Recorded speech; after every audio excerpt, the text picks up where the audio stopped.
रामचंद्र भगवान के, भारत माता के, भारत माता के, वंदे वंदे वंदे। नमः पार्वती पतिये हर हर।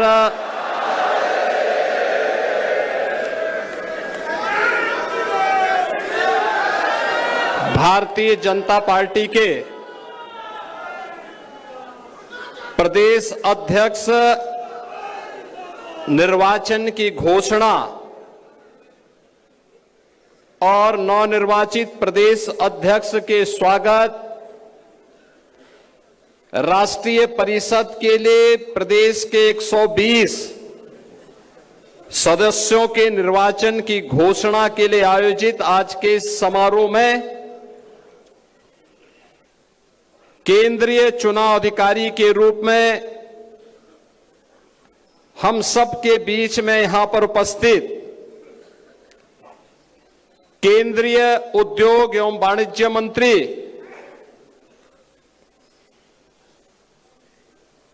माननीय श्री पीयूष गोयल जी, भारतीय जनता पार्टी के नवनिर्वाचित प्रदेश अध्यक्ष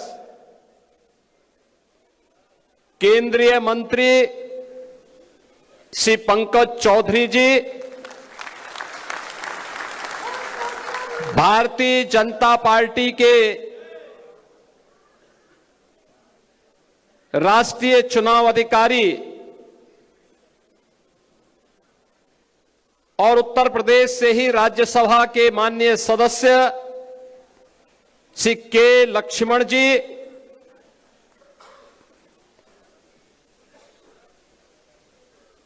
भारतीय जनता पार्टी के निवर्तमान प्रदेश अध्यक्ष चौधरी भूपेंद्र सिंह जी, उत्तर प्रदेश सरकार में मंत्रिमंडल के मेरे वरिष्ठ सहयोगी उप मुख्यमंत्री द्वय श्री केशव प्रसाद मौर्य जी, श्री ब्रजेश पाठक जी, प्रदेश चुनाव अधिकारी डॉक्टर महेंद्रनाथ पांडे जी, राष्ट्रीय महामंत्री श्री अरुण सिंह जी, डॉक्टर राधा मोहन दास अग्रवाल जी, प्रदेश संगठन के महामंत्री माननीय श्री धर्मपाल जी, राष्ट्रीय उपाध्यक्ष और पूर्व प्रदेश अध्यक्ष डॉक्टर लक्ष्मीकांत वाजपेयी जी, राष्ट्रीय उपाध्यक्ष श्रीमती रेखा वर्मा जी, तारिक मंसूर जी, राष्ट्रीय मंत्री श्री सुरेंद्र नागर जी,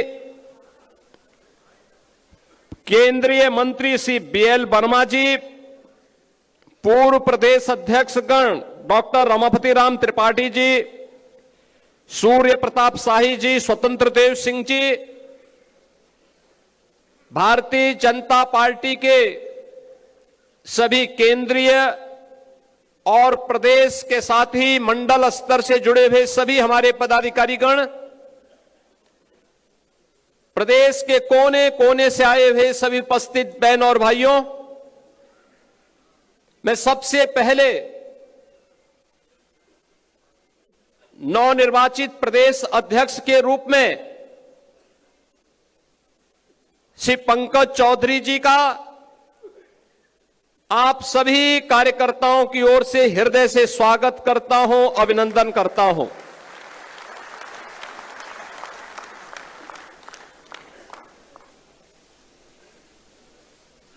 मैं इस अवसर पर इस पूरी चुनाव की प्रक्रिया को सकुशल निर्विघ्न तरीके से संपन्न करने के लिए, निर्विवाद रूप से संपन्न करने के लिए डॉक्टर महेंद्रनाथ पांडे जी को, प्रदेश अध्यक्ष के निर्वाचन अधिकारी माननीय पीयूष गोयल जी को और संगठन पर्व के राष्ट्रीय अधिकारी माननीय डॉक्टर के लक्ष्मण जी को हृदय से धन्यवाद देता हूं कि आज उत्तर प्रदेश के अंदर हमारे चुनाव की प्रक्रिया संपन्न हो रही है और एक अनुभवी कार्यकर्ता को उत्तर प्रदेश के प्रदेश अध्यक्ष का दायित्व मिलने के साथ ही उत्तर प्रदेश के अंदर अब नए गति के साथ सरकार और संगठन मिलकर के आदरणीय प्रधानमंत्री जी की मंशा के अनुरूप आगे बढ़ने के संकल्प के साथ बढ़ पाएगा। बहनों और भाइयों, मैं इस अवसर पर धन्यवाद दूंगा चौधरी भूपेंद्र सिंह जी को, जो पिछले 3.5 वर्ष से प्रदेश अध्यक्ष के रूप में अपने दायित्वों का निर्वहन करते हुए प्रदेश के अंदर हर एक उन कार्यक्रमों को गति प्रदान करने में अपना योगदान दे रहे थे। इस दौरान प्रदेश तमाम चुनौतियों का सामना करते हुए आगे बढ़ा और आज नवनिर्वाचित अध्यक्ष के चुनाव के साथ संगठन पर्व का यह दायित्व उत्तर प्रदेश के अंदर अपनी पूर्णाहुति की ओर अग्रसर हो चुका है। लेकिन नए दायित्व के कार्य हम सबके सामने नई चुनौती के साथ में है। आपने बदलते हुए भारत को देखा है। एक नए भारत का दर्शन हम में से हर व्यक्ति कर रहा है। 11 वर्ष में क्या भारत आज पूरी दुनिया का नजरिया भारत के प्रति और भारतवासियों के प्रति बदला है। जो लोग आज से 11 वर्ष पहले भारत को कमतर आंकने का प्रयास करते थे, हे दृश्य देखते थे, आज उन्हें भारत के अंदर विश्व नेतृत्व नजर आता है। आज उन्हें भारत पर गौरव की अनुभूति होती है। आज भारत वैश्विक संतुलन का कार्य कर रहा है और बिना रुके, बिना डिगे, बिना झुके अपनी यात्रा को आगे बढ़ाने का कार्य कर रहा है। और ये हमारा सौभाग्य है, इस नए भारत को पिछले 11 वर्ष से अधिक समय से दुनिया के सबसे यशस्वी नेता आदरणीय प्रधानमंत्री के रूप में श्री नरेंद्र मोदी जी का नेतृत्व और मार्गदर्शन प्राप्त हो रहा है।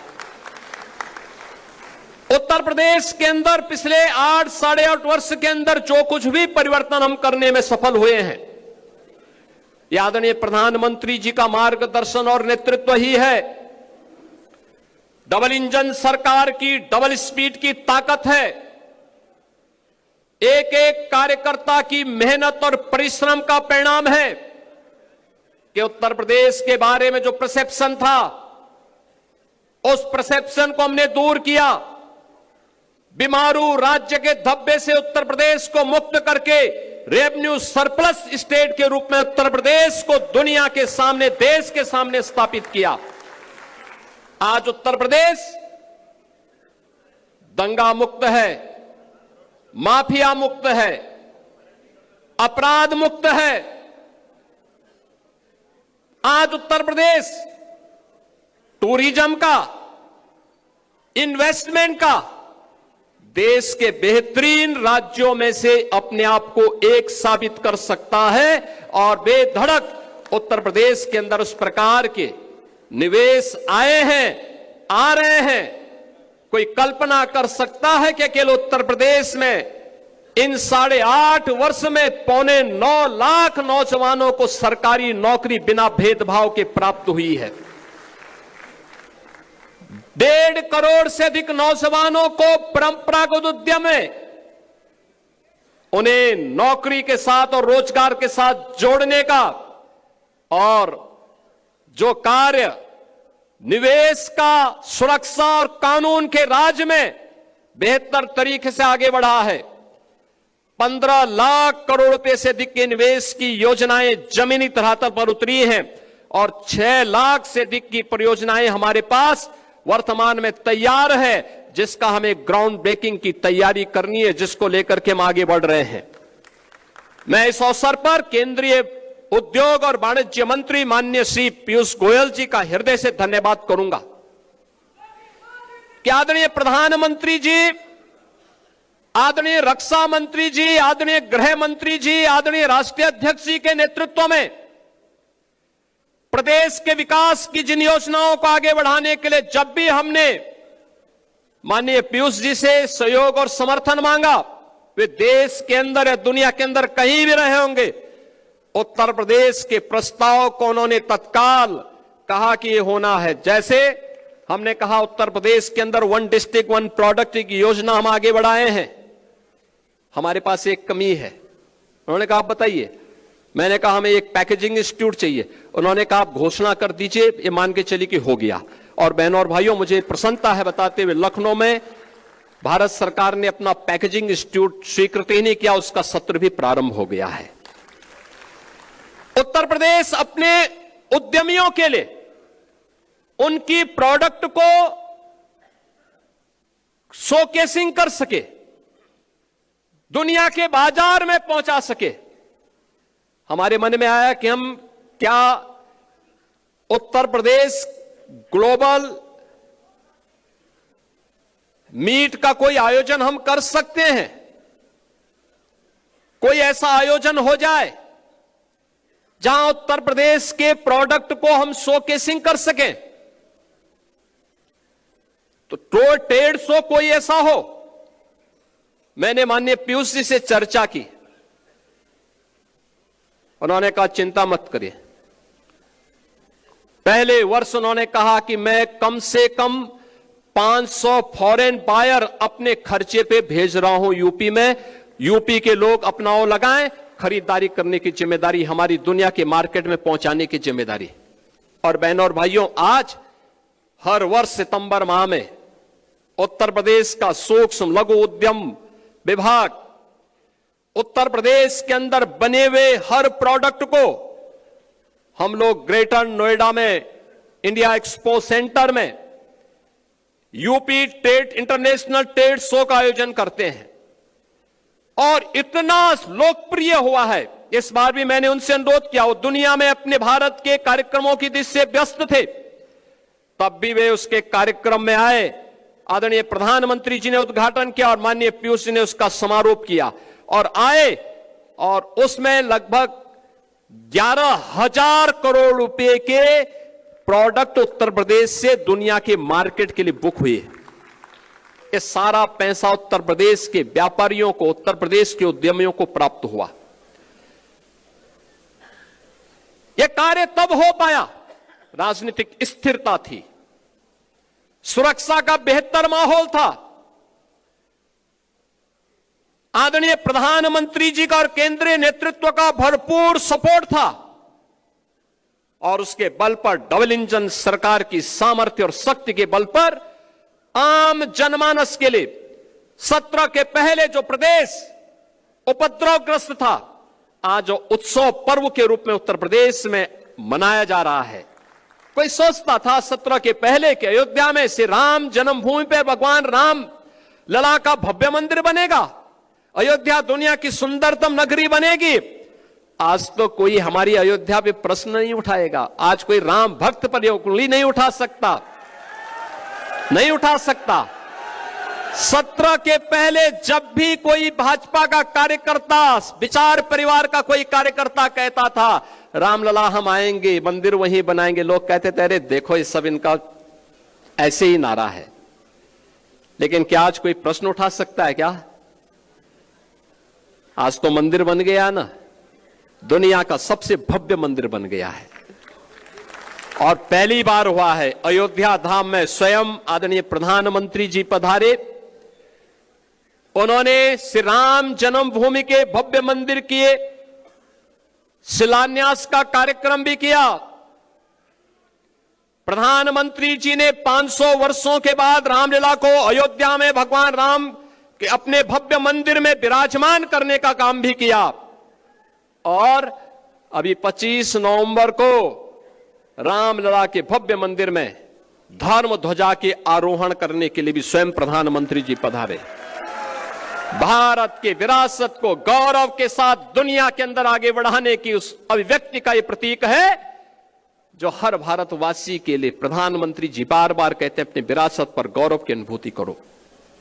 वही विरासत है। काशी में काशी विश्वनाथ धाम हो, मिर्जापुर में मां बिंदुवासिनी का धाम हो, या फिर सीतापुर में नेमिष तीर्थ के पुनरुद्धार का कार्य हो, अयोध्या में श्री राम जन्मभूमि का हो, श्रावस्ती, कुशीनगर, कपिलवस्तु, कौशांबी या अन्य उन क्षेत्रों में भगवान बुद्ध से जुड़े हुए तीर्थ स्थलों के पुनरुद्धार का कार्य हो, सारनाथ समेत उन सभी स्थलों के लिए जहां पर भी भगवान बुद्ध से जुड़े हुए तीर्थ स्थल मौजूद हैं। पश्चिम में सुख तीर्थ हो जो पहली भागवत भूमि के रूप में है, या मथुरा, वृंदावन, बरसाना, गोकुल, गोवर्धन, इन सभी तीर्थों के वैश्विक मानचित्र पर पुनर्स्थापना का कार्य आज प्रभावी ढंग से डबल इंजन सरकार उसी प्रभावी तरीके से आगे बढ़ाने का काम कर रही है। बहनों और भाइयों, यह काम इसलिए हो पा रहा है क्योंकि जनमानस को भी विश्वास है सरकार करेगी, अच्छा करेगी। आज उत्तर प्रदेश का इंफ्रास्ट्रक्चर, कोई सोचता था पहले बिजली नहीं आती थी क्योंकि 17 के पहले जो लोग प्रदेश की कमान जिनके हाथों में थी वे अंधेरे में रहने के व्यस्त थे, क्योंकि डकैती तो अंधेरे में ही पड़ती है, इसलिए बिजली नहीं दी जाती थी। हम लोग जब 17 में आए थे तो ऊर्जा मंत्री के रूप में पीयूष जी थे। पीयूष जी आए थे अप्रैल में, 2017 अप्रैल में। इन्होंने कहा कितनी बिजली मिलती है, पता लगा 3 से 4 घंटे। इन्होंने कहा नहीं, इसको आपको बढ़ाना पड़ेगा। हमने कहा हम 24 घंटे बिजली देना चाहते हैं। और याद करिए, जब अप्रैल प्रथम सप्ताह 2017 में माननीय पीयूष गोयल जी उत्तर प्रदेश आए थे, तब से बिजली का जो रोस्टर उन्होंने तय किया वही आज भी उत्तर प्रदेश के अंदर लागू है। सभी 75 जनपदों में, 350 तहसीलों में, 825 विकास खंडों में, 662 नगर निकायों में अनवरत रूप से वही रोस्टर आज भी लागू है, बिना किसी बाधा के। आज उत्तर प्रदेश इंफ्रास्ट्रक्चर का एक नया प्रदेश बना है। देश के अंदर कुल एक्सप्रेसवे का 55% शेयर उत्तर प्रदेश के पास, सबसे बड़ा रेल नेटवर्क उत्तर प्रदेश के पास, सबसे ज्यादा मेट्रो संचालित करने वाला राज्य उत्तर प्रदेश, सबसे ज्यादा एयरपोर्ट रखने वाला राज्य उत्तर प्रदेश, देश की पहली रैपिड रेल और देश का पहला वाटरवे भी आदरणीय प्रधानमंत्री जी ने उत्तर प्रदेश में ही प्रारंभ किया। और बहनों और भाइयों, उस उत्तर प्रदेश की इस नई यात्रा के लिए एक नए कैप्टन के रूप में पंकज जी हमारे सामने आ गए हैं, और साथ साथ अब हमें आगे की कार्यक्रम की यात्रा, जिसके बारे में यहां पर दोनों हमारे डिप्टी सीएम ने भी कहा, याद करना 27 की लड़ाई आपके सामने, विरोधी के पास इतनी ताकत नहीं है, लेकिन याद रखना विरोधी चाहे कैसे भी हो, उस विरोधी के छल और छद्म का जवाब देने के लिए आपके पास उतना ही सामर्थ्य होनी चाहिए, उतना ही शौर्य और उतना ही तेज भी होना चाहिए। और शौर्य और तेज के लिए आपको जगाने के लिए भी आज मैं इस मंच का उपयोग करना चाहूंगा। एक अवसर है आपके पास, और मैं अक्सर सुनता हूं, आपकी मेहनत में कोई संदेह नहीं, आपके पुरुषार्थ में भी किसी को संदेह नहीं है, आपके द्वारा किए जाने वाला परिश्रम में कोई संदेह नहीं है, लेकिन हमारी कहीं कहीं अति उदारता, सहिष्णुता और दूसरों पर विश्वास करने की प्रवृत्ति कभी कभी हमें धोखा दे देती है। ये किस रूप में? वर्तमान में भारत निर्वाचन आयोग के द्वारा एसआईआर की कार्रवाई हो रही है, चल रही है ना, सब जगह चल रही है ना, पूरे प्रदेश भर में, क्या नगर का गांव, क्या बूथ, चाहे मंडल, कुछ भी हो, है ना? सब लोग सहमत है ना? सभी लोग सहमत है ना? चल रहा है ना? और जब मैं आपसे पूछ दूंगा कि क्या उसकी क्या गति चल रही है, तो आप में से हर व्यक्ति बोलेगा कि हमारे यहां 98% हो गया, कोई बोलेगा 99% हो गया, कोई कहेगा हमने 100% कर लिया, यही तो बोलेंगे ना। लेकिन ये सच्चाई नहीं है, ये सच्चाई नहीं है। ये शुद्ध नियत से मतदाता सूची की शुद्धिकरण का और लोकतंत्र के सशक्तिकरण का एक बहुत अच्छा अवसर है। जो चुनाव के बाद अक्सर शिकायत होती है कि साहब मेरा नाम मतदाता सूची में नहीं है या मेरा बूथ 5 किलोमीटर दूर कर दिया गया था, उसका समाधान का एक अवसर है। और वो अवसर इसलिए मैं कह रहा हूं, उत्तर प्रदेश की आबादी है 25 करोड़। कितनी है? 25 करोड़। 25 करोड़ की आबादी में मतदाता सूची में नाम होने चाहिए कुल 64%। 64 से 65% लोग ऐसे होने चाहिए, ऐसे होंगे जो 18 वर्ष से ऊपर के होंगे। 18 वर्ष से ऊपर का हर वयस्क मतदाता जो उत्तर प्रदेश का निवासी है, वह मतदाता सूची में नाम उसका होना चाहिए। होना चाहिए कि नहीं होना चाहिए? यही है ना। अब 18 वर्ष से ऊपर का मतदाता सूची में नाम होना चाहिए, तो यह संख्या होनी चाहिए 16 करोड़। और मतदाता सूची में एसआईआर के बाद जो मतदाता सूची में नाम आए हैं, वो कितने आए हैं? 12 करोड़। ये 4 करोड़ का जो गैप है, 2025 की जो मतदाता सूची थी, जनवरी 2025 की, उसमें कुल नाम थे 15 करोड़ 44 लाख। कितने थे? 15 करोड़ 44 लाख। 1 जनवरी 2026 को जो भी युवा 18 वर्ष का होगा, वह मतदाता बनने का हकदार होगा। यह संख्या बढ़नी चाहिए 15 करोड़ 44 लाख से 16 करोड़ तक, लेकिन यह संख्या बढ़ी है, बढ़ी नहीं है, घटी है। 15 करोड़ 44 लाख से घट करके ये हो गई है 12 करोड़ का। ये जो 4 करोड़ का गैप है, ये मिसिंग है। ये आपका विरोधी नहीं है,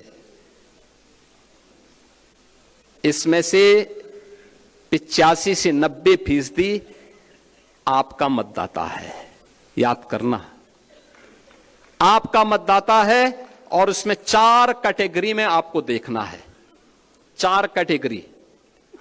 एक, जिन तक अभी कोई नहीं पहुंचा, अनमैपिंग में। संजोग से भारत निर्वाचन आयोग ने 14 दिन का नया समय बढ़ाया है, यानी आज के दिन से अगर आप लेंगे तो आपको 12 दिन का नया समय मिला हुआ है। ये 12 दिन का बेहतर उपयोग। ये काम याद करना, चुनाव का काम, चुनाव का परिणाम विधानसभा में, लोकसभा में आता है, लेकिन चुनाव लड़ा जाता है बूथ पे, जिसके लिए प्रधानमंत्री जी कहते हैं कि बूथ यानी मेरा बूथ सबसे, क्योंकि लड़ाई बूथ पे होती है, इसलिए वो मजबूत होना चाहिए। होना चाहिए कि नहीं होना चाहिए? अब मैं आप सबसे कहूंगा, अब ड्राफ्ट सूची आ रही है आपके पास, आने लग गई, उसकी नकल मिलने लग गई, उसका एक बार अवलोकन कर लीजिए। और ये बूथ पर वो कोई भी पदाधिकारी, राष्ट्रीय पदाधिकारी हो, प्रदेश का हो क्षेत्र का हो, जिले का हो, मंडल का हो, शक्ति केंद्र का हो, ये सभी लोग अपने बूथ की मतदाता सूची को एक साथ मिलकर के अवलोकन करें। एक बूथ पे बहुत होंगे, 250 से लेकर 250 तक घर होंगे। आसानी से वहां का कार्यकर्ता ये देख सकता है कि कौन छूटा है, कौन फर्जी है, कौन मृतक है, कौन शिफ्टेड है और कौन यहां से जा चुका है।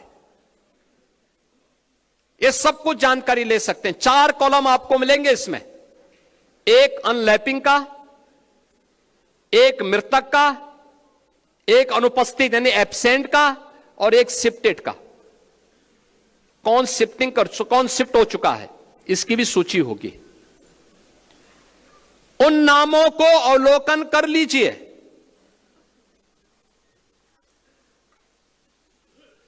देखिए, मैं अभी गया था एक जनपद में, वहां की मतदाता सूची में जो एसआईआर के फॉर्म भरे हैं बहुत सारी विरोधियों ने, उसमें कुछ बांग्लादेशियों के भी नाम है। आप मुझे बताइए, एक जगह तो यह भी मैंने देखा, एक सज्जन का नाम था, उसकी उम्र 20 साल, उसके पिता की उम्र 30 साल और उसके ग्रैंडफादर की उम्र 40 साल।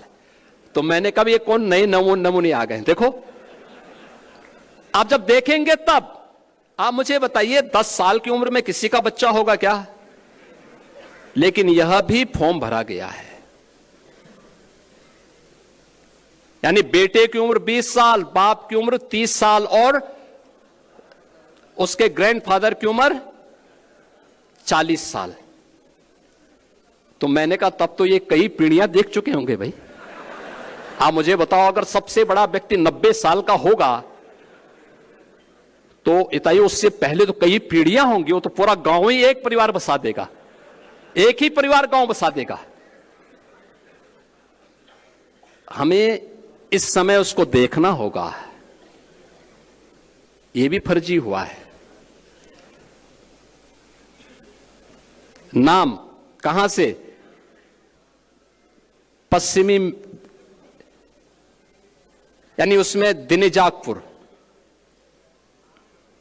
नौगांव असम, और मतदाता बने हैं संभल में। क्या मतलब है?